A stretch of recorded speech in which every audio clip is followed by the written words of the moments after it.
Banyak orang yang curiga, kenapa sih Indonesia mau ikut bergabung di board office-nya Donald Trump? Nah, jawaban singkatnya adalah karena Indonesia paham dengan peta kekuasaan. Mari kita jujur ya, Indonesia itu bukan Amerika, bukan China, bukan Rusia, bukan juga Uni Eropa.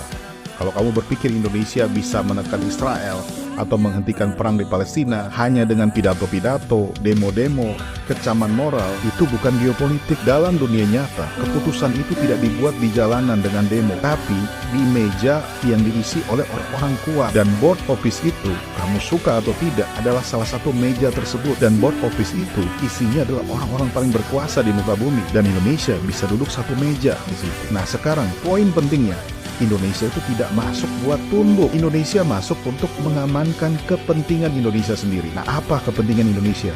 Satu, Indonesia itu ingin terlibat langsung konkret di Palestina. Bukan sekedar teriak-teriak doang, tapi ada benar-benar di negara itu.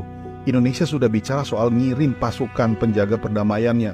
20.000 tentara mau dikirim ke sana. Tim-tim medis, insinyur, untuk membangun kembali infrastruktur pasca perang. Di Palestina itu banyak sekali orang sakit. Banyak orang stres karena selama bertahun-tahun dibom dan semua itu harus dibangun dan mereka harus ditolong. Dan itu tidak bisa dilakukan di luar sistem, guys.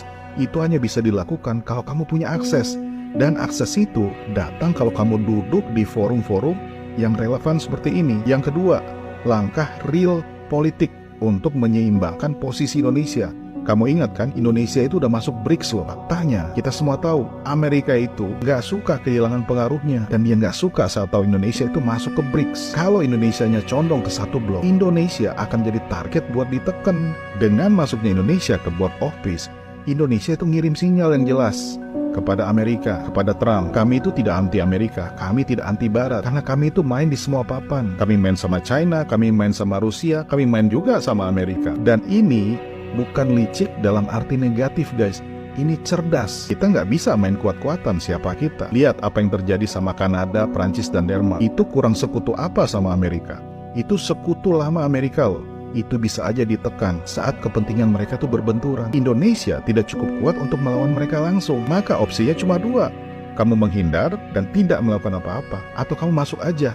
Kamu main di dalam kelompok mereka ini. Dan Presiden Prabowo itu memilih opsi kedua. Kalau kamu nggak bisa ngelawan tuh kepala premannya, temenin aja. Bukan buat tunduk, tapi untuk memastikan kamu tidak jadi korban berikutnya. Dan orang-orang yang kamu bela, kayak rakyat Palestina itu, tidak ditinggalkan. Kamu bisa menolong mereka langsung. Apakah ini tanpa resiko? Pasti resikonya gede banget. Di dalam negeri pasti banyak orang nggak suka dengan langkah ini. Tapi geopolitik itu selalu memilih resiko yang rasional, guys.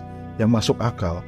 Bukan yang paling nyaman secara moral. Jadi pertanyaannya bukan apakah ini terlihat ideal, tapi pertanyaannya adalah apakah langkah ini meningkatkan peluang Indonesia membantu rakyat Palestina secara nyata? Dan jawabannya adalah iya. Dan itulah langkah Presiden Prabowo bergabung dengan board office-nya Trump. Ini adalah langkah strategis, langkah geopolitik yang sangat cerdas. Licik tapi cerdas.